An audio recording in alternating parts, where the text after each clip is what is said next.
When you adopt a pet, you get the animal you need, not the animal you want, which is a phrase that I'm sure a lot of people have heard, and today I'm going to talk about why I think that's true. My name is Layla Harmon, I'm 22 years old, and I live here in Palm Bay, Florida.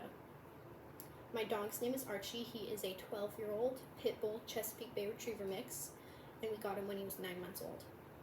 When we first got him, he was the perfect dog. He was very playful and energetic, and he did not bark or whine or beg, and he was housebroken at 9 months old.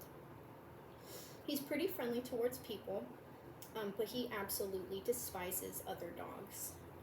In the beginning, that behavior was not as bad as it eventually became, but it was clear that he was dog aggressive from the start. The first time we noticed it was also the first time that we took him out in public. We took him to Petco to get dog supplies, and he tried to bite a puppy. It was not an aggressive bite, but it was a bite, nevertheless.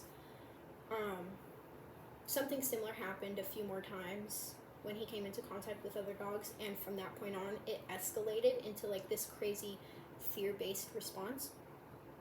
And if you've ever owned a pit bull, you know that when they get into that, when they lock in on something, it's really hard to distract them from that.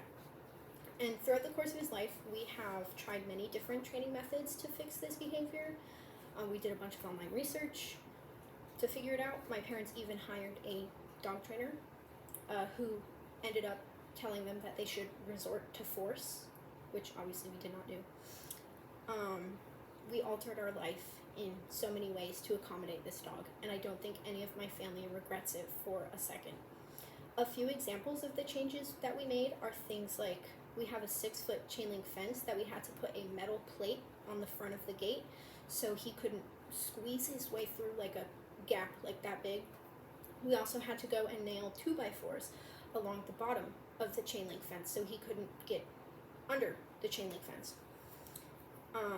My parents get up at 5 a.m. every morning still, 12 years later, to walk him when there's no other dogs.